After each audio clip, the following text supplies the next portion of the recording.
Aquí comienza Monos en Infinita. Una mirada profunda a la semana política con el estilo mordaz y descarnado de Camilo Férez y Gonzalo Miller y la inconfundible conducción de nuestra Connie Stipicic en directo y en plataformas por la 100.1.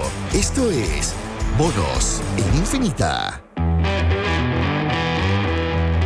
Miren la puntualidad para este jueves 5 de diciembre, son las 8 en punto. Monos queridos, Gonzalo Miller, Camilo Férez, ¿qué tal? ¿Cómo están?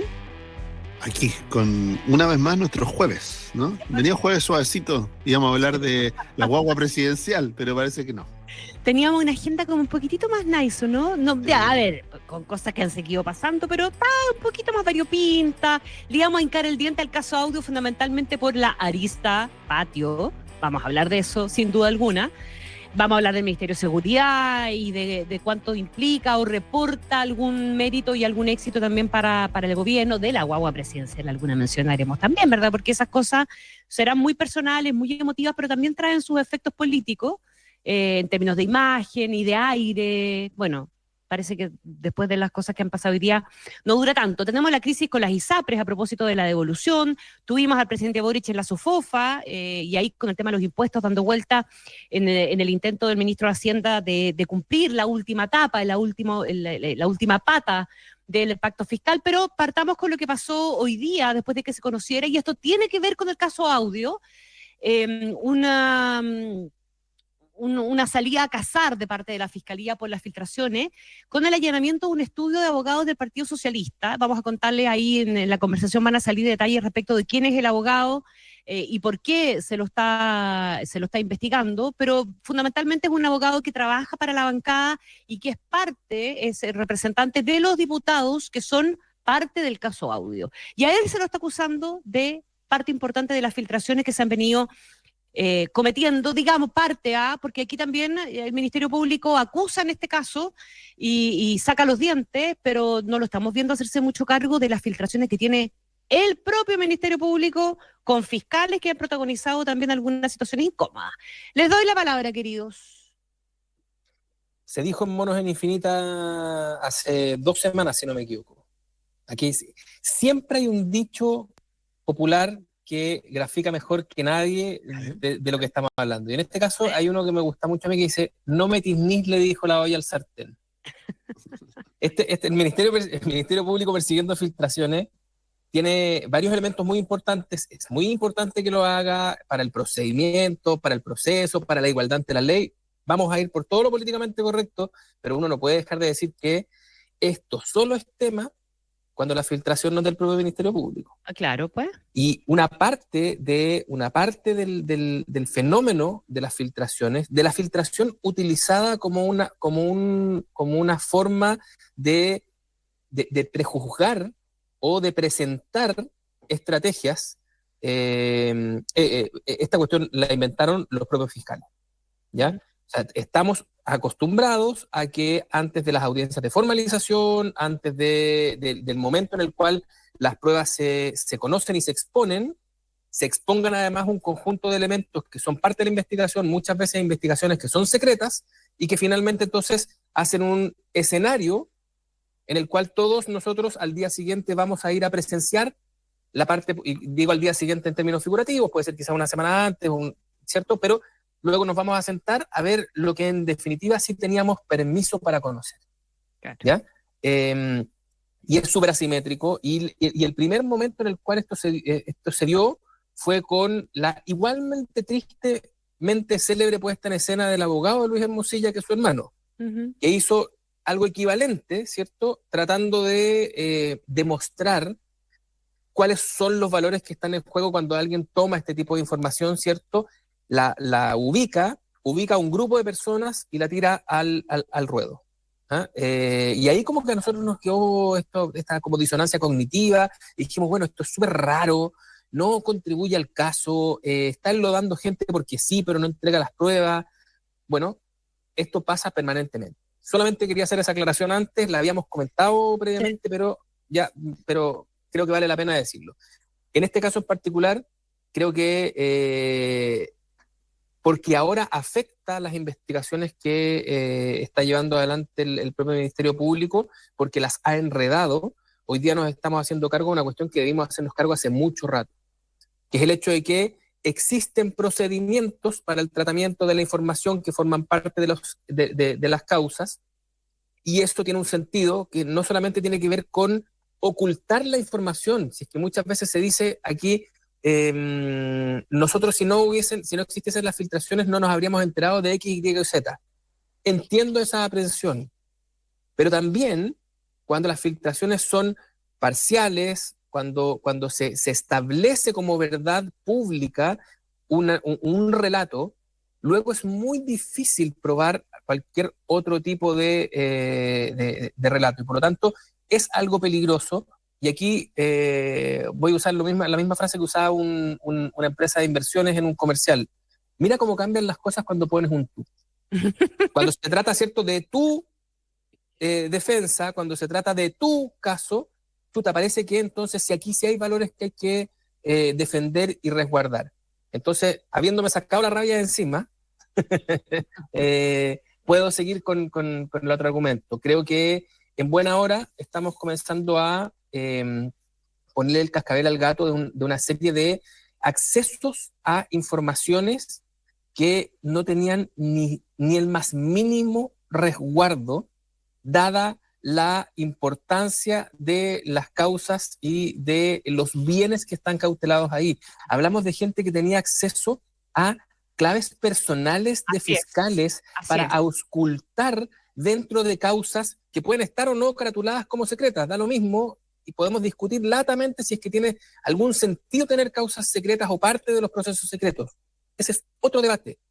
Pero hay un grupo de personas que están autorizadas y que facilitan, ¿cierto?, sus claves para que otras entidades, incluidas entidades castrenses, incluidos cuerpos de inteligencia, puedan entrar a la fiscalía y recopilar información que puede estar siendo utilizada para los fines más diversos. O sea, perdona, para incluso alguien que está siendo extorsionado por el crimen organizado y que puede tener acceso a los archivos y a la investigación del Ministerio Público. Exactamente, y sin entrar dentro de todo el sistema legislativo que protege incluso la información de inteligencia. Aquí hay una persona, un fiscal, que facilita su acceso. ¿Cuántos más de esos hay para periodistas?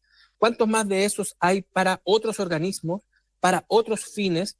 ¿Cuánto sabemos nosotros de qué nivel de infiltración tienen otros grupos organizados que no son parte del Estado en ninguna de sus formas, ¿cierto? Y pueden tener acceso a esta información? Es tremendamente grave lo que está pasando en el Ministerio Público, y más allá de perseguir a los que ahora filtraron, va a ser muy importante que el Ministerio Público persiga las filtraciones como un fenómeno que está alojado dentro de su propia institución y que tiene personas que son responsables de eso, porque es muy, muy, extremadamente grave lo que está pasando. Gonzalo.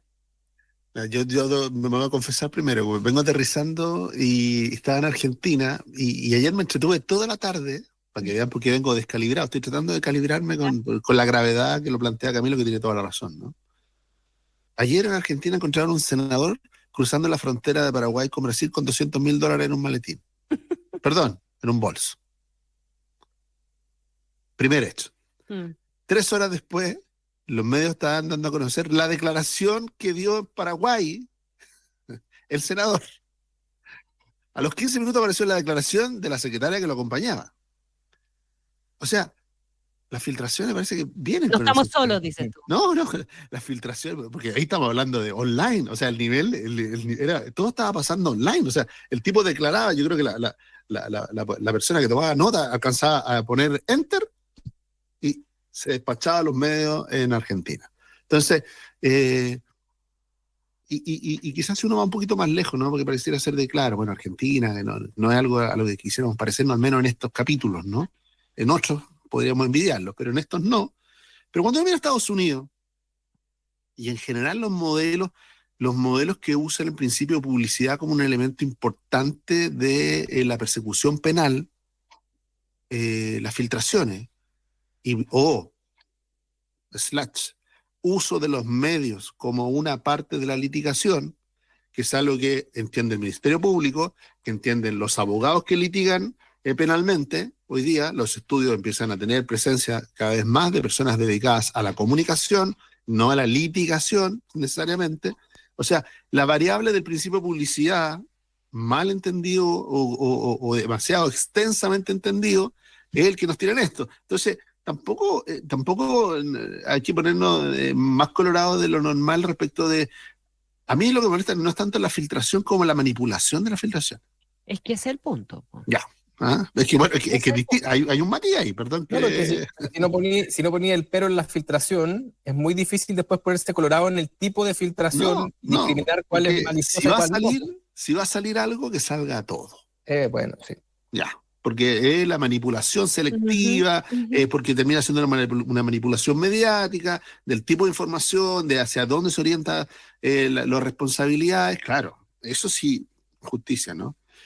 Y por más simpático o no que nos caiga, o por más que compartamos los argumentos y la puesta en escena, anotémosle otro puntito grande a Juan Pablo Hermosilla. ¿Ah? Porque encaró al Ministerio Público en una estrategia muy arriesgada y resulta que le dio resultados. No solo le dio resultados, sino que hizo caer al abogado de los querellantes políticos del Partido Socialista en la causa, ¿no? Que habían festinado, no festinado, porque es una palabra que no corresponde, habían usado, ¿no? Lo mediático del caso para no dejar ninguna entrevista sin dar, ¿no? Y ahora sabemos que además el abogado, al menos hasta ahora, ya tiene su teléfono, su computador, vamos a ver si solo, de manera autónoma o no, o coordinada, también estaba dedicado a la filtración selectiva. La filtración selectiva es parte de la gravedad de esta cuestión, pero lo que yo encuentro que también es grave es la incapacidad que aparentemente tiene el Ministerio Público de diagnosticar sus propios forados. Yo tengo la sensación de que eso está un poquitito fuera de control. Aquí el caso del fiscal que le compartió la clave a una persona que trabajaba en el tema portuario, en la Armada, etcétera, es un ejemplo, pero si hacemos un barrido para atrás, tenemos hartos, ¿verdad? Y tenemos investigaciones que se abrieron en su momento ex post, después de que supimos de filtraciones en el caso Monsalve, en el caso Audi. Si nos vamos para atrás, vamos a encontrar muchos otros casos. Paula Vial, hoy día conversamos con ella también, se quejaba contra las filtraciones selectivas de parte del Ministerio Público. Ese es un tema. ¿Selectivas por quién? ¿Selectivas estratégicamente desde el Departamento de Comunicaciones del Ministerio Público con la connivencia del fiscal nacional? ¿O filtraciones selectivas porque hay un fiscal que elige filtrar esto con alguna intención distinta? Ya, ese es un tema. Y el otro es, miren el resultado final que tuvo, una cuestión que nosotros, yo creo que la advertimos la semana pasada, que era la manera en que los abogados de Boric obtuvieron la famosa información respecto de la denuncia, que era tal cual como la describimos, tal cual, y era producto de un forado del ministerio. El ministerio lo único que hizo fue modificar el sistema SIAU famoso, con el que tú metías el root y te aparecía la denuncia, y después tenías que presentar el patrocinio para poder tener acceso al contenido y ser parte, etcétera, y no explicó nunca explicó cómo fue que esto pasó, quiénes tenían acceso, quiénes podían enterarse, ¿y qué significó también en términos del accionar del Ministerio Público? Entonces, está súper bien que empecemos con este proceso, pero estaría bastante, creo yo, prudente, un mea culpa, una autocrítica, un reconocimiento del Ministerio Público de que ha detectado que tiene problemas, cuáles son esos problemas y cómo está trabajando en solucionarlos. Totalmente. Y de hecho, Mega hizo el ejercicio de meterse de la misma manera que lo había hecho el abogado y lo consiguió. Y ahora ya no se puede, porque lo bloquearon. Sin embargo, habían importantes juristas de la plaza que se dedicaron una semana completa a decir que esto era imposible. Entonces, teníamos todo un debate respecto de una sospecha sobre que aquí había una manipulación de información, y era un forado, de nuevo, como tú lo dijiste, del Ministerio Público. Es súper importante la protección, tomarse en serio la protección de los datos. Yo creo que la parte en la que no creo que haya que entrar en esa discusión que decías tú, Gonzalo, sobre litigar por la prensa. Eso se hace permanentemente, pero uno espera que se haga con herramientas que todos más o menos conocemos. ¿cierto? Y por lo tanto tú puedes ser más performativo, menos performativo, acusar de manera muy frontal. Pero Camilo, ¿cómo los medios se van a interesar en algo que todos conocemos? ¿No? Yo no sé, yo no soy periodista, pero si algo que todos saben. Lo entiendo.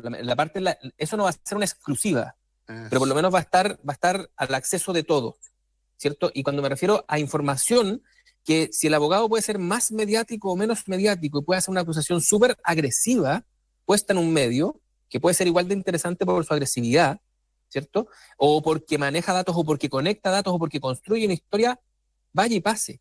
Es muy distinto cuando tú tienes información que nadie más, incluso en la misma causa, otros no manejan, ¿cierto? Que está siendo puesta en la construcción de una historia que se salta un montón de otros capítulos, ¿cierto? Y que finalmente configura un escenario. Mira, de hecho, el fiscal, cuando tuvo la audiencia de formalización de Hermosilla, hasta ese minuto, ninguna de esa información se había filtrado previamente, de la que él utilizó, salvo algunas que le habían entregado un conjunto de carpetas que conocimos nosotros latamente. Y él hizo su presentación y perfecto, digamos, fue suficiente. La audiencia tuvo cobertura, él pudo presentar su caso, lo hizo de manera coherente, y nadie quedó con la sensación de que estábamos frente a ninguna blanca paloma, ¿ya? Camilo, sí, evidentemente que aquí todas las causas mediáticas, finalmente la Fiscalía usa los medios como una manera para preparar la audiencia de formalización. ¿Ah? O sea, es cosa de mirar, cualquier causa, no política, cualquier causa, y el día antes de la formalización, el fin de semana antes de la formalización, hay filtraciones en medios. Obvio, pero eso puede ser siempre incluso de manera, por decirlo así, exclusiva, ¿no? El artículo bien puede decir, fuentes de la Fiscalía dicen que la tesis de la Fiscalía va a ser X, Y, Z, y sigue siendo una concesión de una de las partes para configurar un escenario. Insisto, no es lo mismo que entregar de manera íntegra una prueba, ¿cierto? Que además en muchos casos, y aquí está la parte más grave, en muchos casos ni siquiera después termina siendo utilizada como parte de los medios de prueba. O sea, se trata de filtraciones que tienen que ver con la vida privada. Lo de la Maite Orsini, por ejemplo. Claro, que finalmente lo que hacen es que predisponen respecto de la persona. Mira, lo voy a decir al revés.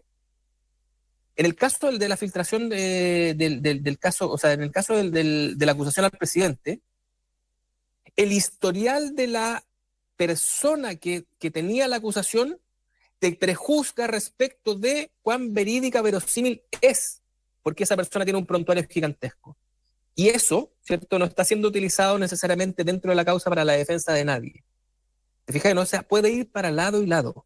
Lo que quiero decir aquí es que... ¿Cómo no? Perdón, pero cuando tú desacreditas a la denunciante mediáticamente, es una línea que usa la defensa en los medios, pero es una línea de la defensa es lo jurídica. Que te estoy diciendo, por eso lo estoy citando. Es una línea de defensa, pero es extrajurídica. ¿Te fijas o no? Su destino está puesto ahí cuando tú lo presentas antes a los medios, ¿cierto? Con medios de pruebas que eventualmente ni siquiera van a formar parte de tu defensa, o a lo más vas a decir, es público y notorio que la persona es X, Y, Z, ¿cierto? Todos esos elementos lo que hacen es que predisponen respecto de las pruebas que se tienen que presentar. Yo no quiero ser en esto el ultra purista, no quiero que nos saquemos la suerte entre gitanos, pero aquí, ¿cierto?, se estaba extremando un recurso de manera en que ya habíamos perdido completamente el pudor sobre de a dónde viene la información. Antes, incluso cuando tú querías hacer operaciones de medios, te preocupabas de que la información fuese accesible de alguna manera. Ay, ¿cómo tú obtuviste esta información? Bueno, esa información tenía que ser accesible de alguna manera. Eso lo perdimos completo. Y yo creo que este debate nos va a servir para, bueno, preguntarnos cuánto de esa información queremos que efectivamente tenga algún tipo de resguardo. Porque siempre llega un minuto en el que te toca a ti. Sí, o sin duda, ¿no? Sin duda, porque aquí eso es, las filtraciones pueden perjudicar a una persona, después pueden perjudicar a una causa distinta, pueden cambiar. De hecho, hoy día las filtraciones, lo que tiene a los querellantes, a los dos diputados querellantes del Partido Socialista, lo tienen en una situación súper compleja, ¿no? Que no tenía nada que ver. hay mucho que aprender en los casos, hay cosas que corregir. Y Manucheri además se escandaliza y amenaza al fiscal Valencia con unas patitas que son... Claro. Esa es una gran idea, ¿no? Yo la encontré una súper buena idea, amenazar al fiscal nacional. O sea, te voy a son, perseguir por lo que le estás haciendo a mi imagen pública. no, por eso es que, bueno, es que lo que le estás haciendo a mi imagen pública con aquellas herramientas que acaban de detectar que nosotros también estábamos usando. Le faltó agregar. Claro. Por eso digo, pero ese tuit refleja exactamente cuál es la preocupación número uno del diputado Manucheri. Pues eso es, pues, está preocupado de su imagen pública, no de la causa, no del asesor, no de nada, de su imagen pública. No de Hermosilla, no de nada, de su imagen pública. No, y de paso de echarle la culpa a la oposición y particularmente al Partido Republicano, porque la tesis de Manucheri y de Chiccardini es que, o creen más bien, que fue el Partido Republicano y la red de Hermosilla los que están detrás de la denuncia, cuando lo que dice la denuncia de la Fiscalía es que fue aparentemente una secretaria del mismo abogado la que hizo la denuncia, y nadie del Partido Republicano. Claro, pero bueno, mira, hay procesos de aprendizaje y uno de ellos tiene que ver, yo creo que también la justicia se volvió muy laxa en términos de quiénes pueden ser partes querellantes. Bueno, eso, en eso no puedo estar más de acuerdo. Esta cuestión de que los diputados sean querellantes en distintas causas es lo más pernicioso del mundo. Claro, entonces, la justicia ¿en qué minuto incorporó ya no solamente la variable mediática, sino que también la variable política abiertamente, incorporando autoridades de distinta índole política como querellantes? O sea, en causas donde no se justifican. Si está el Ministerio Público, ya está el Estado ya. Listo. Y si además está el Consejo de Defensa del Estado, o sea, que son instituciones que están dedicadas a eso, además. Pero que un par de diputados hayan hecho el usufructo mediático de haber sido creyentes, de haber tenido acceso a la carpeta, y ahora sabemos además que, mire qué casualidad, que esos que se pasearon, que tuvieron acceso a todos los medios, en todas las radios, en todas las televisiones, en todos los diarios, profusas entrevistas, y ahora que estaban, justo su abogado estaba dedicado a entregar piezas de información a los medios. O sea, claramente ahí hay una cuestión de perversión de la lógica de la justicia, o de nuevo, una cosa, el principio de publicidad, es decir, que todas las participantes, todas las partes tengan acceso a las piezas dentro de la causa, puedan responder, ¿no es cierto?, sean conocidas, tengan tiempo para hacerlo, nadie se sienta sorprendido con la prueba de otro, está bien, pero de ahí a la mediatización primero y después a la utilización política de esa mediatización, bueno, son dos perversiones del principio de publicidad que ya, yo creo que ya están tocando fondo, ya están llamando a una revisión, y que a la Fiscalía le va a tocar, una vez más, poner la cara por eso. Nada más que es súper negativo, incluso para la gente que le gusta mucho como culto a la transparencia, esa politización es lo que viene inmediatamente antes, no de encontrar culpables inocentes, sino tuyos o míos. Y por lo tanto al final se trata de que yo le creo porque es mío o porque es tuyo. Entonces si es una filtración del Partido Republicano es detestable, y si es una filtración de ¿cachai, no? Bueno, en Argentina la justicia es muy sensible a la política, muy sensible, y los mismos jueces que culpan a la expresidenta Cristina Kirchner cambian el gobierno y la condenan. O sea, pero aquí también, pues, si los mismos recursos de amparo que se presentan en dictadura que no eran acogidos, después la sensibilidad, está bien, pero la sensibilidad respecto a la política y los nombramientos, el nivel de los jueces, hoy día en Chile, claro, es un problema, pero puede ir a peor, ¿ya? Entonces tengamos cuidado de no ir a peor, ¿no? De tratar de rectificar, de volvernos. Aquí no se trata de eliminar el principio de publicidad, para nada. No. Pero tampoco puede ser que cada uno lo lea como quiera. O sea, que en el fondo el principio de publicidad significa que cualquier persona en Chile, a través de los medios, tenga que informarse hasta el último detalle de todas las causas. O sea, lo que no puede ser es que cada uno le saque el provecho que le quiere sacar a ese principio. Claro. Y que no sea una cosa un poquitito más estandarizada, digamos. Absolutamente. Y de repente van a tener que hacerse más expresas las limitaciones de los principios que orientan el procedimiento procesal penal. Y cuando de la famosa reforma, ya la reforma ya tiene 10 años integralmente, estamos viendo algunos loopholes, ¿no? Algunos forados que tiene y que están generando, pero de nuevo, cuando uno mira la experiencia comparada, mira de nuevo el sistema de justicia de Estados Unidos y otros, o sea, nos encontramos con fenómenos parecidos también. Déjenme los minutos que nos quedan de este primer bloque para la otra pata del caso audio de esta semana, que tiene que ver con el caso Patio. Estas filtraciones nos demoramos en conocerlas, ¿ah? Las filtraciones de las declaraciones en calidad de imputado de dos personajes bien clave en todo este entramado. El caso Patio, me refiero particularmente, que es la historia de los Jalaf en relación con los Sauer y con Hermosilla, en el proyecto Patio, que era un proyecto inmobiliario gigantesco, en el cual se acusó desde un principio habría habido intervención de Andrés Chadwick, de Felipe Ward. Los dos declararon, no en una, sino que al menos en dos oportunidades, los dos en calidad de imputados. Y aquí hay unos cruces, aquí también hay un cherry picking, una selección de filtraciones que tiene un poquitito confundida la cuestión, porque a ratos pareciera que Felipe Ward, como decía el mostrador ayer, creo que fue echado al agua a Andrés Chadwick. Pero si uno lee lo que sabemos hasta hoy día del contenido de las declaraciones, tampoco queda 100% claro que haya sido así. Y si metemos además al Ceremi de Vivienda en la ecuación, el Ceremi echa al agua a Felipe Ward, ¿verdad? Hay como una cadena hecha al agua. Y no hay ninguna claridad exacta de cuál puede ser el alcance de las responsabilidades para un poquitito la misma lógica de que el responsable final de este tráfico de influencia habría terminado siendo, o sería Luis Hermosilla, ¿verdad?, para beneficio de los Jalaf en el tema inmobiliario de Patio, pero con muchas dudas respecto del rol que realmente jugaron Andrés Chadwick y Felipe Ward. Así es, yo creo, bueno, ya leímos las declaraciones judiciales, ¿no? Vamos a ir conociendo detalles. Ahora, hay un dato, solo para partir, una arista que es compleja de mirar, ¿no?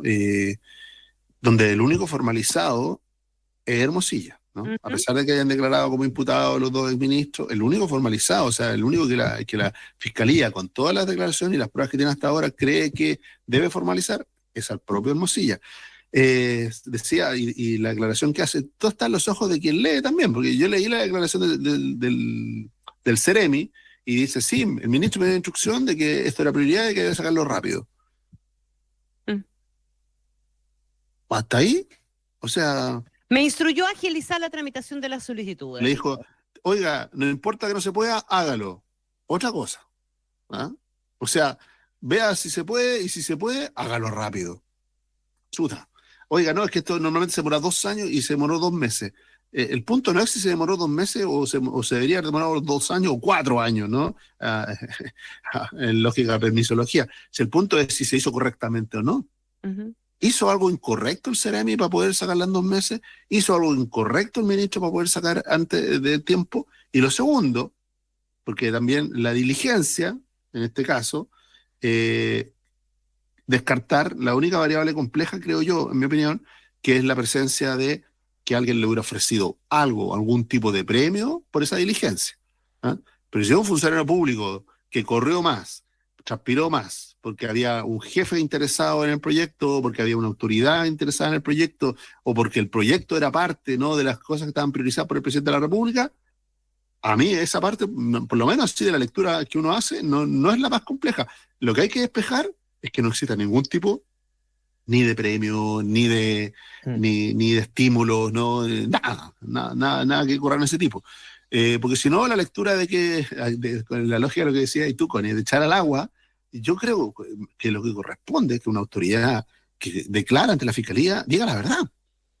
O sea, ¿cómo va a elucubrar algo distinto a me lo pidió el ministro? Si es lo que pasó, efectivamente, pues se lo pidió el ministro. ¿El ministro reconoce que le pidió al Ceremi? Absolutamente. Yo le di la instrucción. Y dice, ¿y por qué le diste la instrucción? Bueno, porque esto estaba puesto en prioridad presidencial y además había una ex autoridad y había personas que me solicitaron que a esto le diéramos premura. ¿Y participó en una reunión?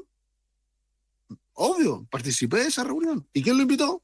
Dice que lo invitó, ¿no? Entonces, hasta ahora, con bastante transparencia, hay trazabilidad de las gestiones. Hay también el resultado, hay trazabilidad del resultado, que obviamente se dice, oiga, esto se demora normalmente 2 años y se demoró 2 meses. Bueno, sí, y el elemento a despejar, el dolo, ¿no? O sea, si se hizo bajo una lógica de premio, de incentivo que tenga el carácter de delito. Y si hubo o no hubo tráfico de influencia de parte de Luis Hermosilla, que también es que lo de Hermosilla es de la cuestión. Por Sí, eso claro. yo lo de Hermosilla lo Pero, pongo acá, y yo creo que en la propia Fiscalía lo pone en un capítulo aparte, por eso lo tiene formalizado, ¿no? Camilo. Sí, yo creo que eso está en plena disputa. ¿tenemos tiempo para desarrollar argumentos o nos vamos a tener que ir a la pausa? Es que vámonos a la pausa, porque son las Ok. 8:29. Vámonos a la pausa rapidito y a la Ya. vuelta retomamos con tu intervención. Gracias. Escuchas Monos en Infinita con Connie Stipicic, Camilo Férez y Gonzalo Miller. Pausa y ya volvemos. Venta especial Navidad. Solo hasta el domingo. Las mejores marcas de juguetería con 30% de descuento pagando con tu CMR y 20% con todo medio de pago en productos seleccionados. Solo en Falabella. Minbu presenta Historias de Hogar. Esta es una de las tantas veces que Mirna hizo su famosa receta de sopaipillas en su nueva casa. Mami, ¿y ese olorcito? ¿Serán Las sopaipillas, la especialidad de Doña Mirna. ¿Con estas creen que alcance? Pero, Willy, hiciste como 40. ¿Cuántos vienen? Viene el tío Fer y los primos. Ahí está, po. La casa de Mirna y su familia también es parte de los proyectos entregados durante este periodo. Infórmate y postula en www.minbu.cl. Ministerio de Vivienda y Urbanismo. Gobierno de Chile. Cuando llegas a ese momento de tu vida, de grandes decisiones, como cuando te vas a vivir solo o cuando decides emprender, también es el momento de pensar en tu salud, con el mejor plan para tus planes, pensados especialmente para ti. Colmena está contigo, con acceso a clínicas y centros médicos privados de primer nivel y orientación médica telefónica gratuita. Desde siempre y hoy, más que nunca, Colmena está contigo. Infinita es parte de Mega Media Radios, que integran también las emisoras Romántica, Disney y Carolina. Infinita, palabras con poder. Infinita es mucho más que radio. Todo lo que te sirve, te informa y te sorprende lo tenemos las 24 horas del día. Infinita.cl. En Infinita vivimos la experiencia multiplataforma. Estamos en Facebook, Twitter, Instagram, YouTube y Spotify. Programas que no solo puedes oír, también nos puedes ver desde nuestros estudios en una calidad que no tiene competencia. Es Infinita por la 100.1 e Infinita.cl y todas sus plataformas. Infinita, palabras con poder. En Infinita te acompañamos las 24 horas. Son las 8:32. Estamos de vuelta con Monos en Infinita, junto a Connie Stipicic, Camilo Férez y Gonzalo Miller. Seguimos haciendo los monos en Infinita y nos habíamos quedado con un capítulo pendiente del caso Audio-Patio, don Camilo. Así es. Yo creo que el argumento que está dando Gonzalo es cierto, pero la distinción que nosotros hacemos entre Hermosilla y Chadwick creo que es noticia en pleno desarrollo. O sea, lo primero que nosotros deberíamos notar, bueno, antes de hacer cualquier tipo de aclaración, ha de saber los queridos auditores que hay otro Férez en este caso, que es mi padre, que es abogado del proyecto del cual estamos hablando y que tendrá que ser parte de la información de este caso y por lo tanto para que me lo descuenten de todo lo que tenga que decir. Digamos, ya. Transparencia obliga. Exacto. Creo que es evidente que las defensas de Luis Hermosilla y Andrés Chadwick están hoy día por carriles distintos. Y eso es un dato, ¿ya? Y por lo tanto... Se dijo en Monos, dijo. Se dijo en Monos.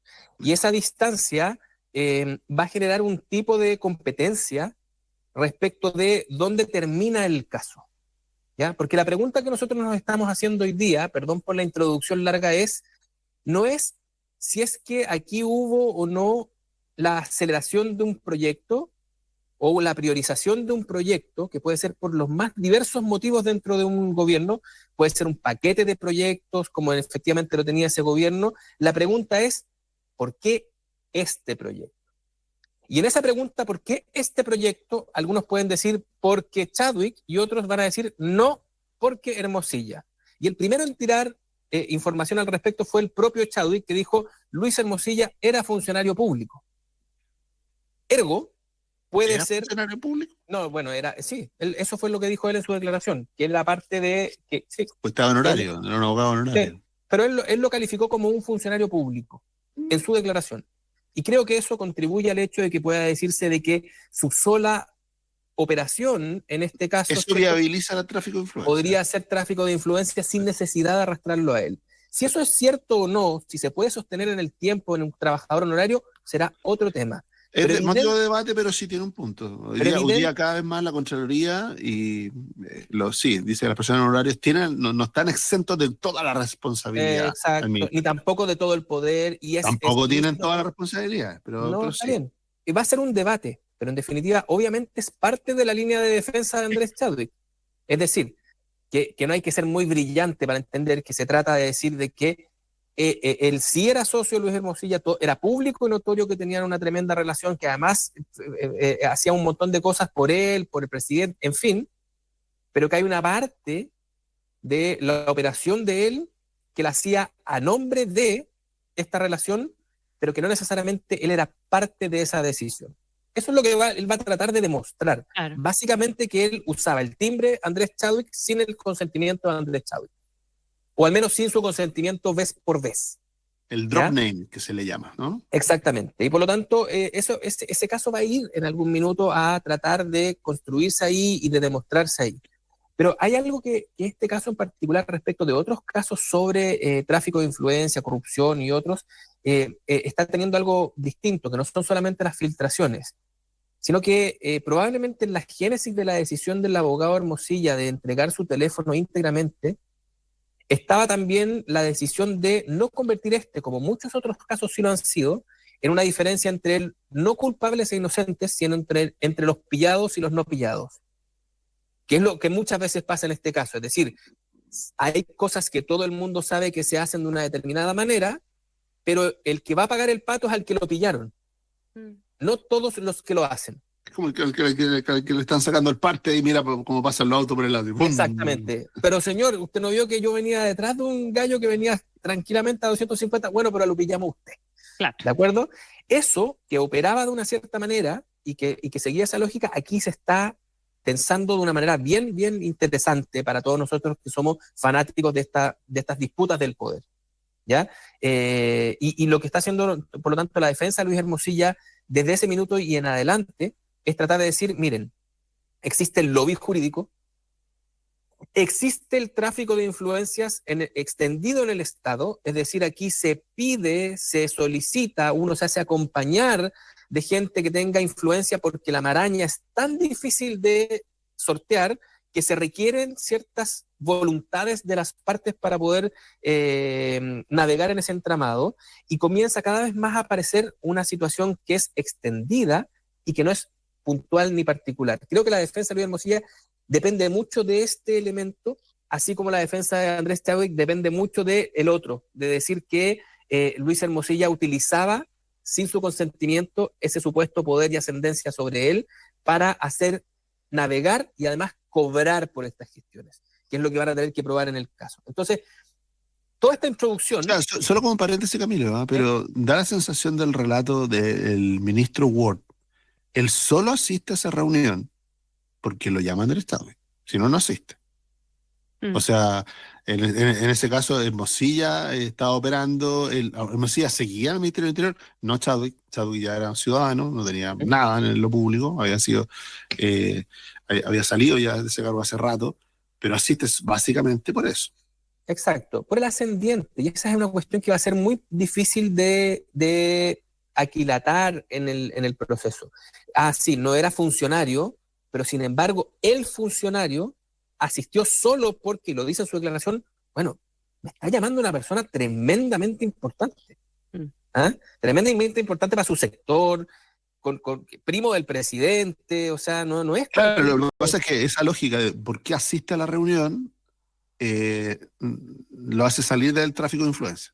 Porque, no sé si se entiende, pero si le ha dicho, no, a Felipe Ward. O sea, okay. Si él asiste porque Andrés Chadwick lo llama a reunión y le dice que lo saca de esa lógica. ¿Ya? No había visto esa precisión. Y es buena, porque efectivamente él lo que dice es, yo voy porque esta persona es muy importante, pero esto no es delito. Y ahí, de nuevo, entramos a las prácticas habituales de la gestión frente al Estado. Donde tú pides una reunión por lobby, donde existe una trazabilidad, donde tú vas, pero intentas, de todas las formas posibles, de ser escuchado con una predisposición al menos a creerte lo que tú vas a presentar. Entonces, y ahí en los conocidos, los amigos, el pituto, el cercano, el del mismo partido, el sentarse y contar que venimos del mismo colegio, todas esas cosas de tráfico de influencias informal tan propio de la sociedad en la que habitamos, va a ser puesto hoy día ante la de juicio y va a tener que formar nuevos estándares respecto a estos procedimientos. Este caso no puede terminar sino con más elementos que hoy día nosotros no estamos legislando el lobby jurídico, por ejemplo. Legislando el lobby jurídico. O sea, mira, los abogados están fuera de la ley de lobby. Sí, po. Y ellos hicieron mucho lobby para estar fuera de la ley de lobby, sobre el solo supuesto de que ellos, por el derecho a petición, son distintos que cualquier otra persona que quiera ejercer la representación privada de intereses públicos. Y el caso Hermosilla demuestra que eso no es así. Y eso que no es así. ¿Ah? A ver, sí, para no defender a Hermosilla, pero hay un punto. No solo en Chile los abogados están fuera de la ley del lobby. Ya. No, es verdad. y no solo en Chile lo hacen. No, es que no lo encuadre, compañero, tanto, no lo encuadre tanto. ¿Por qué? Porque la naturaleza, el abogado es un gestor de intereses de terceros. Lo es, siempre. ¿Ah? Y cuando dice, no, es que es para litigar en la corte. Perdón, los abogados hacen harto más que litigar, ¿no es cierto?, en tribunales y en la corte, ¿no? Entonces, es de la naturaleza y de la esencia de su rol. Entonces, y además está regulado, no es que no esté regulado, su conducta, las cosas que tienen que hacer y todo. Entonces, asimilarlo a una industria, ¿no?, que venía de la comunicación, los asuntos corporativos, y terminó reconociendo a regañadientes que todas esas cosas, más otras cosas que hacían, se llamaba lobby. Y entonces ahí surge la ley del lobby, ¿no? Entonces, no, pero está bien, pero por lo tanto es una actividad, no una profesión. Y eso va a ser súper importante para la reforma que debiera haber en esa ley.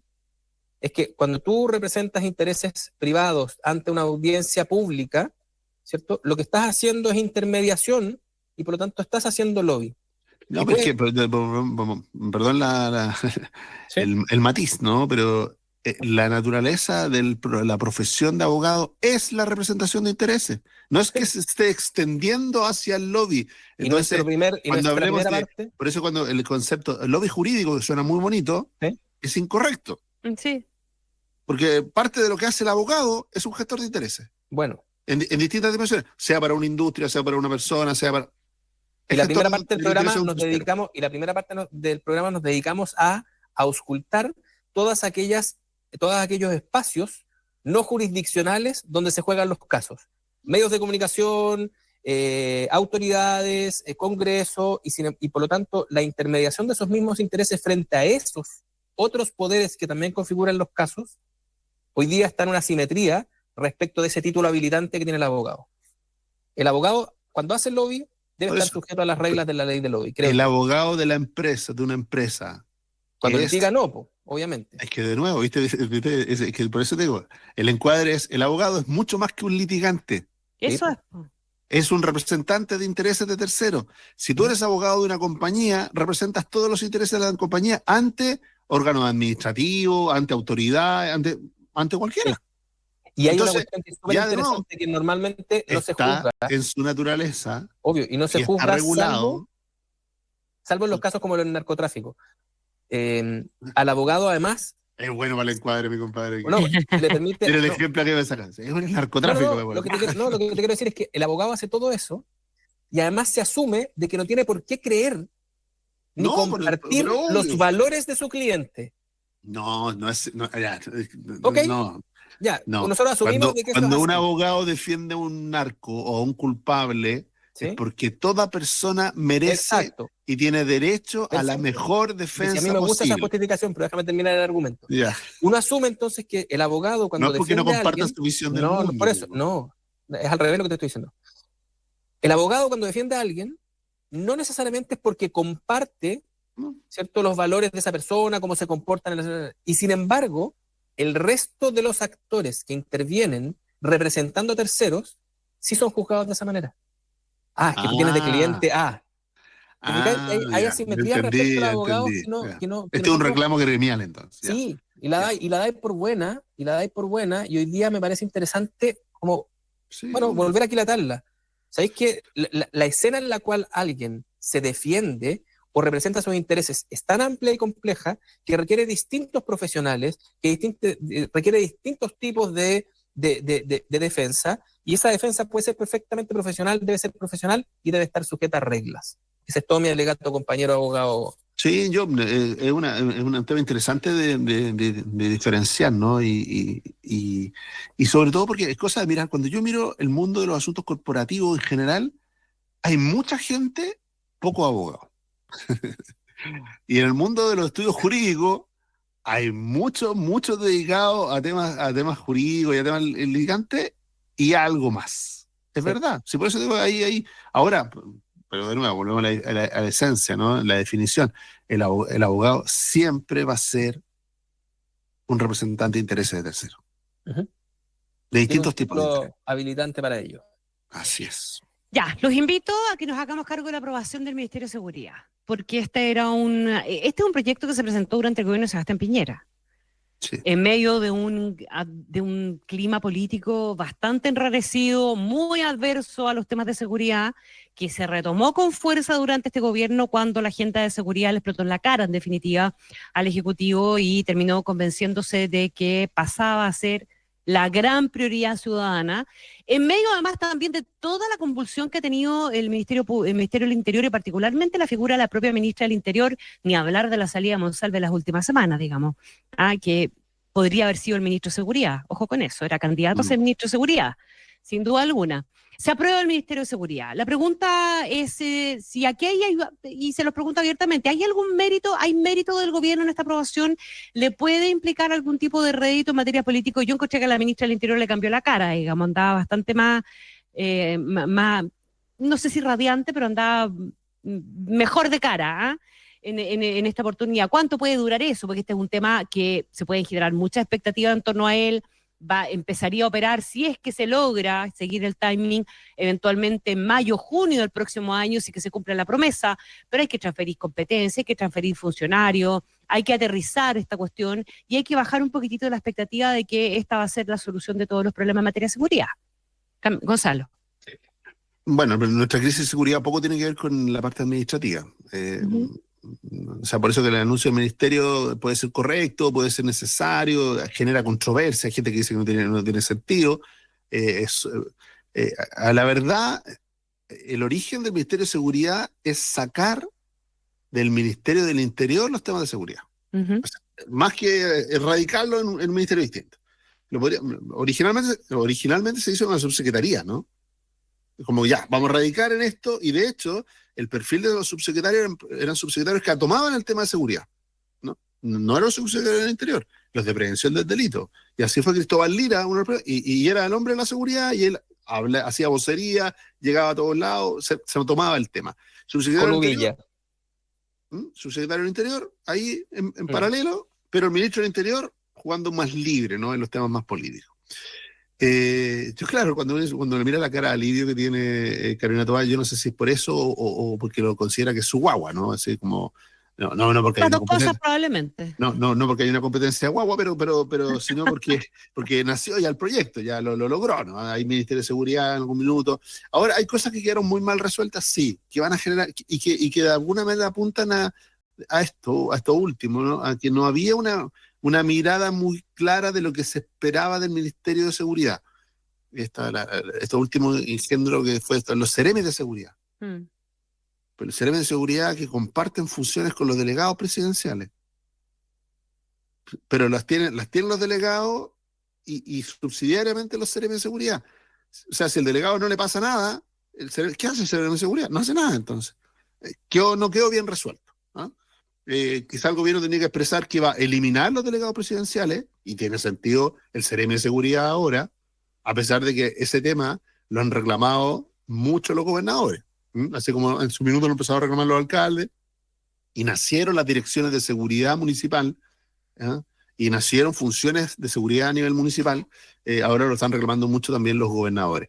Pero ahora, como el problema que tenemos y lo que genera tensión, y donde están puestos los ojos de la evaluación ciudadana están en otra cosa, la respuesta administrativa no creo que genere mucho rédito. Había que hacerlo, yo tiendo a inclinarme porque sí, no sé si en el rango de ministerio, pero de nuevo, lo único que tiene que lograr ese ministerio es validarse, ¿no? Porque si termina siendo un ministerio de seguridad que no está a cargo de la seguridad, y ahí sí que ya es la juega en pelota, ¿no? Porque ya ahora sí no tiene otra función, y si no termina empoderándose el ministro de Seguridad, si termina de alguna manera una competencia con el ministro del Interior, que algún ministro del Interior eventual futuro no quiera dejar de ser sheriff, bueno, vamos a tener una complejidad ahí. No están bien resueltos administrativamente esos temas en la reforma que le da origen al ministerio. Yo creo que no.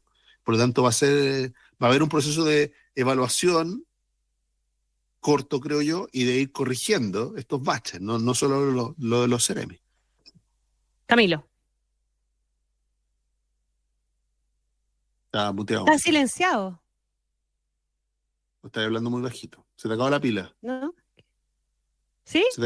¿Y tienes un micrófono? Se le para acabó la conversar? pila. Ya, ok.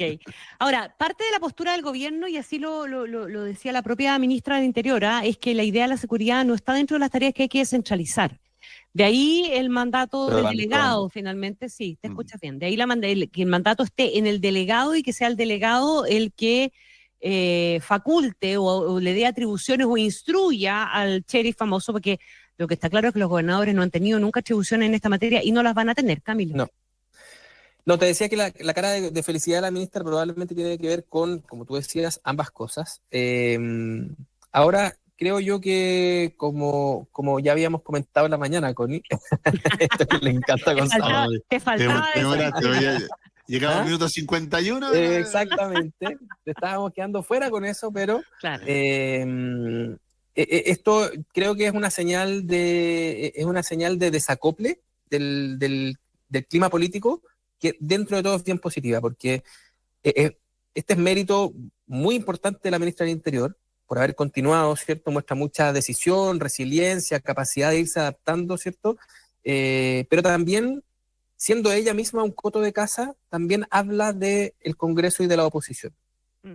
O sea, y no quiero ser extremadamente optimista, pero también te demuestra que sobre ciertas materias, cuando se han trabajado de buena fe, y cuando se han logrado ciertos niveles de acuerdo, tiene sentido hacer el esfuerzo político por llevarlas a puerto. Y creo que, más allá de lo que puede hacer el ministerio en sí mismo, el hecho de poder tener un proyecto de este calado, que entrega nuevas facultades, que uno podría tener todo tipo de desconfianza, que el primer ministro va a hacer no sé qué, que entonces hay que hacerlo tal vez para otra administración, todo tipo de desconfianzas que son propias de la reyerta política, y sin embargo se han dejado de lado para dotar al Estado de una herramienta nueva en un área donde todos nosotros sabemos que el Estado es hoy día bastante incompetente, que tiene un montón de duplicidades, que tiene un montón de falencias. Entonces, claro, tal vez no se le tengan que poner todas las expectativas a que el ministerio va a ser la solución, pero en esto que nosotros tantas veces criticamos, la incapacidad del sistema político, creo que aquí un check. Oye, ¿cuáles son las nuevas competencias que vienen con el Ministerio de Seguridad? ¿Perdón? ¿Cuáles son las nuevas competencias que vienen con el... Es una nueva institucionalidad ya. que ahora pero que recoge las competencias que están hoy día. Exacto, o sea, que las concentra en un solo lugar, en pero en un solo lugar que, a diferencia de lo que sucedía antes con las dos subsecretarías del Ministerio del Interior, en teoría, dado que tiene rango ministerial y que tiene una orgánica nacional, podría ser autónomo para ejecutarlas. ¿Ya? Es más cercano a lo que es un ministerio sectorial. Asumir que ahora entonces el tema de combate del delito se trata técnicamente dentro del Estado con la más alta jerarquía, pero dentro de un ministerio especializado. ¿Ya? A eso me refiero. ¿Ya? Y va a tener un responsable que tiene responsabilidad política, que es nombrado por el presidente, ¿cierto? Pero que además tiene herramientas y una orgánica que le es propia. Pero vuelvo a lo anterior. Una regla de sanidad, digamos, de este proceso de inmovilidad política en el que estamos insertos, este proyecto. Así que yo estoy muy feliz de que la ministra esté contenta. Le voy a agregar entonces una mirinda al Parlamento. Una merendina. Una merendina. Una merendina. Al Parlamento y a la oposición que estuvo por sacar adelante este proyecto, no obstante las dificultades. Ahora, este ministerio, en este gobierno, va a dar origen probablemente al cierre del ciclo político de este Ministerio del Interior cuando se nombre al próximo Ministerio de Seguridad. Entonces, si es que efectivamente, como quiere el gobierno, lo logran sacar en marzo o en abril, va a ser muy coincidente con el cierre de este ciclo y por lo tanto con el inicio de las campañas presidenciales. Así que yo creo que la tercera cara de felicidad de la ministra es porque la habilita probablemente para cerrar este proceso y irse a esa carrera que aquí tenemos una disputa, nos debemos un almuerzo sobre si es que se va o no se va a disputar la carrera presidencial. Yo sostengo que sí, ustedes que no, ya lo veremos. Oye, solo para poner un ejemplo, el Ministerio de Ciencia, me parece que el ministerio anterior que se creó, se demoró, el Ministerio de Ciencia, partió de cero, se demoró como 1 año y medio, 2 años en ya tener el rodaje funcionando. Claro, pero ahí no tenías tú el traspaso de gente ni el traspaso de cuestiones que están No, sí se traspasó. montadas en... Pero es verdad. Ahora, pero coincidimos que si, por ejemplo, nombran un no ministro... así como en marzo, me suena un poquito ambicioso. ¿No? Okay, No decir junio. porque eso implica que entre enero y febrero va a aparecer un ministerio en marzo. La promesa era junio. Ya. Pero puede, oye, ojo, que puede aparecer un ministro... Mira, si tenemos gobernadores que no gobiernan... Ya, pero vamos a los candidatos, po. ¿Quiénes son los candidatos para ser ministro de Seguridad? Hasta ahora la prensa ha sonado con mucha gente del PS. Han porque dicho, el PS no quiere por porque Monsalve. el PS ha pedido... Calladito más bonito, decíamos en la mañana también el PS. Creo que hay gente que uno asume que son de la línea de la ministra del Interior, que es Montero, uno de ellos, ¿cierto? Uno podría asumir que... Cordero también. También en algún momento se dijo, bueno, también. ¿por qué se hace un downgrade y se va de subsecretario cuando era ministro? Bueno, porque ahora podría quedar habilitado para ser el nuevo ministro de Seguridad. Gonzalo, puede ser que no haya ministerio, pero puede nombrarse un ministro. No, sí, bueno, de hecho hubo ministro de Ciencia antes del ministerio, por eso estoy diciendo. Exacto. Ahora, el tema de seguridad, te encargo ser ministro de Seguridad sin ministerio, o sea, sin capacidad y sin que cuando tú digas algo pase, ¿no? Haya alguien que haga algo. Claro. Está un poquito más en el ojo ciudadano lo que pasa en los temas de seguridad y van a ir a buscar al ministro de Seguridad, sí.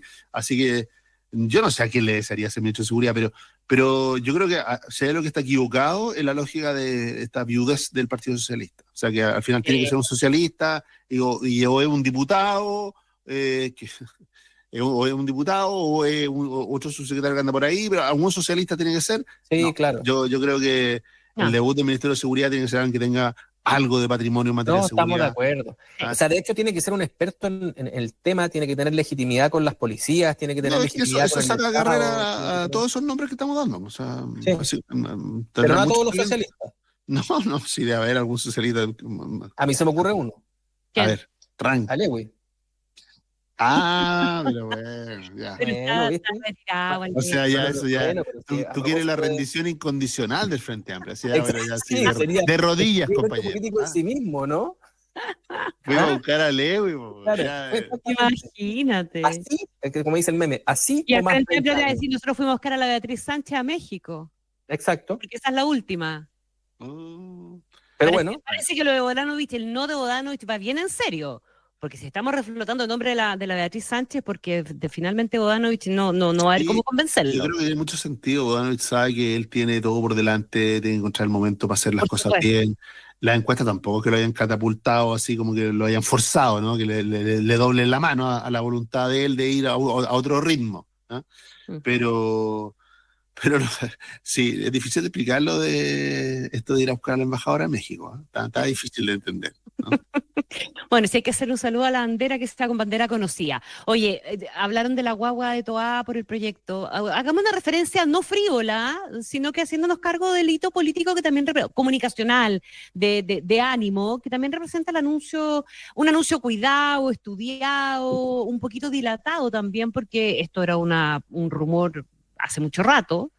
Ni siquiera rumor, ¿eh? Muchos sabíamos que había un embarazo ahí en La Moneda, de la guagua del presidente, puntito hasta ahora. ¿Qué impacto tiene esto? No, más allá de felicitar a los padres, ¿no? Al presidente, y al ciudadano Boric y a la madre, ¿no? Que es más importante todavía, que es la que va a tener que hacer de verdad esto. No hay mucho más impacto político, yo no le veo mucho, ¿no? O sea, no entraría en la lógica pequeña del MAC o de que hay un aprendizaje, es que esta vez sí se hizo bien el anuncio, no como No. Los anteriores. No, pero esto No trae, entraría esto trae en Patúo puntitos de González. más. Claro, a No propósito entraría de- él, pero lo entró igual. Por Oye, la a vida propósito- de él, es como cuando pone el titular, no descartó. Gonzalo Miller no descartó. Por eso, sí, felicitaciones, presidente Gabriel por Boric, eso, ¿eh? está bien. Y es verdad, es lo mejor, qué mejor que ser papá. Es un gran regalo. pero trae puntitos en las encuestas también. No, No sabemos. No sé. No sabemos. Yo también tengo mis dudas, fíjate, de que nosotros ¿Eh? tengamos esta relación como un poco la que uno está acostumbrado a ver en las revistas de la realeza, ¿cierto? Estos son temas muy sacados del No, estos son los niños que nadie debajo del escritorio. No sé. pero tal vez Qué algo pudor. contribuya. Sí. Me pareció mucho más interesante, anecdótica la reacción de Moreira de invitarse al Notable. ¿Ah? ¿Autoinvitarse al bautizo? Sí. ¿Qué dice? bautizo. Sí. Claro, porque le dijo Moreira en un tuit que esto debía llamar a la reflexión respecto del aborto a todo evento, etcétera. Y el presidente le contestó que esta noticia no quitaba que la convicción de que la mujer tenía derecho a elegir libremente sobre su futuro, digamos. Y Moreira le contestó en ese mismo buen tono cívico, entonces le digo que si hay bautizo me invite. ¿Ah? Claro. Entonces pasamos del completo, porque fue a comer completo, ¿cierto, Moreira? Sí, Ahora pasamos ya le resultó el completo. No Claro, descartemos el entonces bautizazo. tenemos dos preguntas. El bautizazo. Agrega puntito en las encuestas y Moreira gana algo de puntito en las encuestas con esta actitud, al menos en la de Gonzalo no. Claro, y después si va a ¿Ah? haber bautizo o no. ¿Ah? Eco. También. Ya. Señores, puntito, terminamos. Justo. Son las 9:01. 1.000.000 de gracias, como siempre, por acompañarnos. A todos ustedes que estuvieron en la sintonía. No se olviden que esto se repite el domingo. Un abrazo grande. Hasta la próxima semana. Abrazo. Chao, Chao, chao. chao. Aquí termina Monos en Infinita, una mirada profunda a la semana política, con el estilo mordaz y descarnado de Camilo Férez y Gonzalo Miller, y la inconfundible conducción de nuestra Connie Stipicic, en directo y en plataformas por la 100.1. Esto fue Monos en Infinita.